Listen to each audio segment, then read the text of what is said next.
Hi, welcome. My name is McCluskey, and I'd like to take a couple minutes to discuss the issue of dominance, the debate that's going on as to whether it's a valid issue or if it isn't.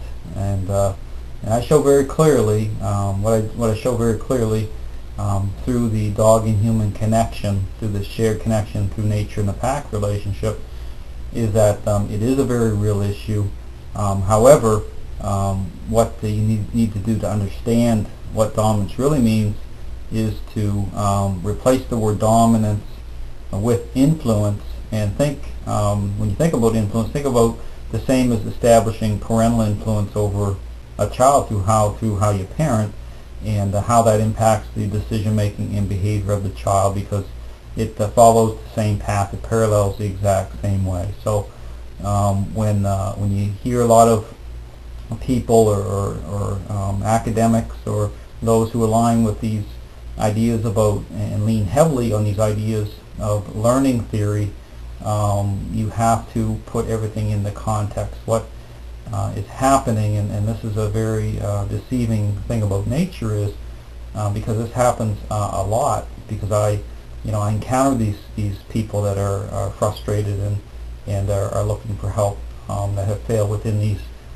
weak and permissive systems of training, is that dogs can and often will go through the motions of obedience class even while still holding on to the lead role.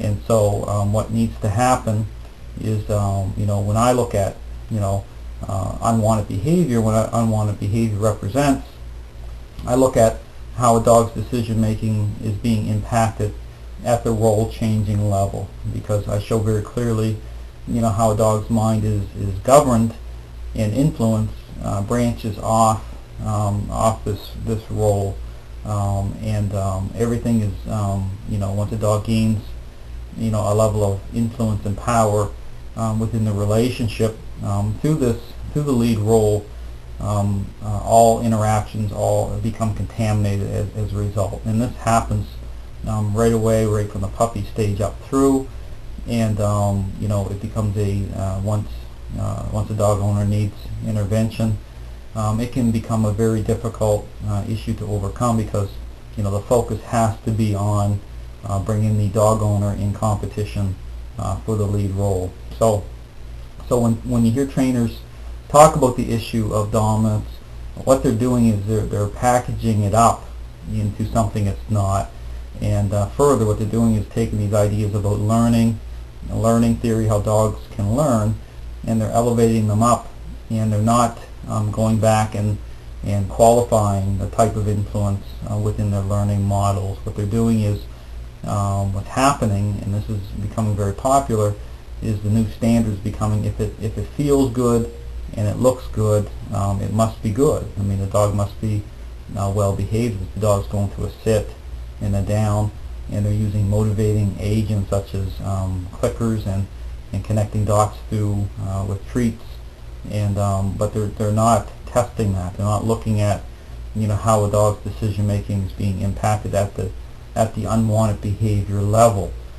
So so what they're doing is, and then dog owners are going home and they're saying, hey, I spent money, I invested time, but these unwanted behaviors are not going away. I mean, they're not going away. So when they call up, or either they're going to just accept the dog as being the problem, or if they call up these trainers are blaming the dog, blaming the owner. They're saying give it more time.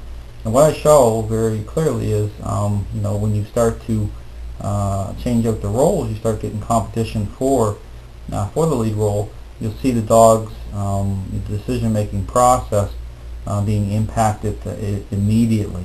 Okay, you're going to see diminishment of behavior happening on a daily basis. So the goal is to focus on this connection issue. It's mind and body, and to move beyond the rhetoric and how this issue is being packaged up. Trainers are taking it completely out of context, and they're not qualifying it, and I do. I know how to, because this whole system of training is based on both mind and body. It's based on shared connection. So I really encourage you to think about what I'm saying.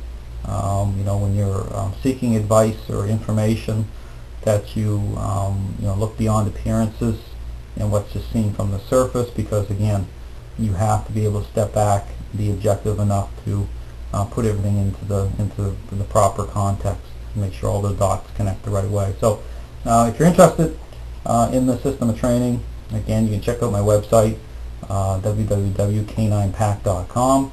My book, which discusses these issues about why certain ideas, why they break down as they align with, with this mind and body connection. My book is called just that, it's called The Mind and Body Connection. It's very insightful, and it breaks down these ideas and shows exactly what this connection represents, and how to align both how you're thinking and how you're interacting, so that you're able to change out the foundation stones of the relationship. So again, thanks very much for watching. I hope you have a great day.